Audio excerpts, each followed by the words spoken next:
Okay, ಅವರು ಇದ್ದಂತಹ ಕೊಠಡಿ ಅಂದರೆ ಬ್ಯಾರಕ್ ಹೆಂಗಿದೆ, ಎಷ್ಟು ಸ್ಪೇಸ್ ಇದೆ, ಅವ್ರಿಗೆಲ್ಲ ಇರುವಂಥ ಫೆಸಿಲಿಟೀಸು ಏನು, ಜೊತೆಗೆ ಏನಂತಂದರೆ ಅವರು ಹೇಗಿದ್ದಾರೆ ಅನ್ನುವಂಥ ಕುತೂಹಲ. ಯಾಕಂತಂದರೆ ಅವ್ರ ಕುಟುಂಬಸ್ಥರು ಭೇಟಿ ಮಾಡಿದರೆ ಅಂದರೆ ಒಂದು ಕಾನ್ಫರೆನ್ಸ್ ಹಾಲ್ ಅಂತ ಏನೋ ಅಲ್ಲಿ ಬಂದು ಭೇಟಿ ಮಾಡಿ ಬರ್ತಾರೆ. ಅವ್ರು ಇರುವಂತಹ ಬ್ಯಾರಕ್ಕಿಗೆ ಮಾತ್ರ ಹೋಗಲಿಕ್ಕೆ ಅವಕಾಶ ಇಲ್ಲ. ನೀವು ಅದನ್ನು ಕಂಡಂಗೆ ಅವರ ಸ್ಥಿತಿಗತಿ ಹೆಂಗಿದೆ, ಮನಸ್ಥಿತಿ ಹೆಂಗಿದೆ ಏನು ಅನ್ನುವಂಥದ್ದು.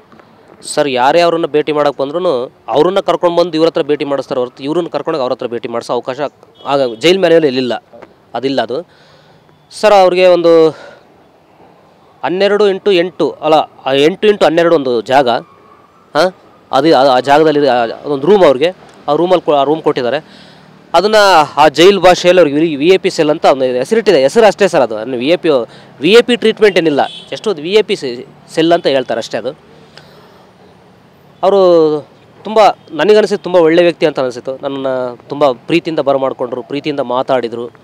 ನಾನು ಧ್ಯಾನ ಮಾಡಿ ಸರ್ ಅಂತ ನನ್ನ ಮನವಿನ ಸ್ವೀಕಾರ ಮಾಡಿಬಿಟ್ಟು ಧ್ಯಾನ ಮಾಡಿದರು. ಸ್ವಲ್ಪ ಕುಗ್ಗಿದ್ದಾರೆ ಸರ್ ದರ್ಶನ್ ಸರ್, ತುಂಬ ಕುಗ್ಗಿದ್ದಾರೆ. ಅಂದರೆ ಅಲ್ಲಿ ಆಧ್ಯಾತ್ಮ ಬುಕ್ಸ್ಗಳನ್ನ ಜಾಸ್ತಿ ಓದ್ತಿದ್ದಾರೆ ಅವರು.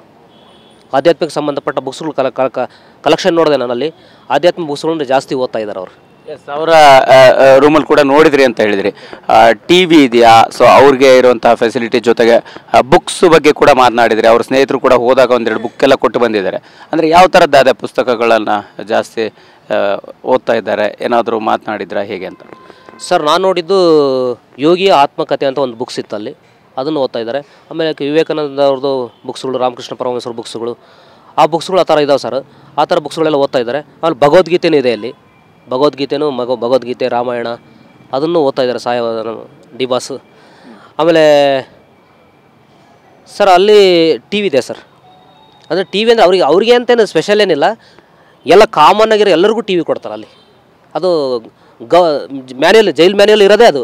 ಅವ್ರು ದರ್ಶನ್ ಸರಿ ಏನು ಸ್ಪೆಷಲಾಗಿ ಏನಿಲ್ಲ, ಎಲ್ಲರಿಗೂ TV ಕೊಡಬೇಕು. ದರ್ಶನ್ ಸರಿ ಒಂದು TV ಕೊಟ್ಟಿದ್ದಾರೆ. ಆಮೇಲೆ ಮಾಮೂಲಾಗಿ ಅದೇ ಜೈಲಲ್ಲಿ ಏನು ಕೊಡ್ತಾರೆ, ಬೆಡ್ಶೀಟು, ಜಮ್ಖಾನ, ಅದೇ ಥರನೇ ಕೊಟ್ಟಿದ್ದಾರೆ ಅವರಿಗೆ. ಸ್ಪೆಷಲ್ ಏನಿಲ್ಲ ಸರ್. ಒಂದು 20 ಲೀಟ್ರದ್ದು ಒಂದು ಕ್ಯಾನ್ ಇದೆ, ಅವ್ರು ಕೂತ್ಕೊಳ್ಳೋಕೆ ಒಂದು ಕುರ್ಚಿ ಇದೆ. ಅವ್ರು ನೆಲದ ಮೇಲೇ ಮಲಗಬೇಕು, ಜೈಲು ಊಟನೇ ಮಾಡಬೇಕು, ಆ ಥರ ಇದೆ ಸರ್. ಅಂದರೆ ಅವ್ರಿಗೆ ಊಟ ಕೊಡ್ತಾಯಿಲ್ಲ ಸರ್, ಹೊರಗಡೆ ಊಟ ಕೊಡ್ತಾಯಿಲ್ಲ ಅವ್ರಿಗೆ, ಜೈಲು ಊಟನೇ ತಿನ್ನಬೇಕು. ಜೈಲು ಊಟ ಏನು ಕೊಡ್ತಾರೋ ಅದೇ ಊಟ ಕೊಡಬೇಕು ಸರ್ ಅವ್ರಿಗೆ ತಿನ್ನಬೇಕು.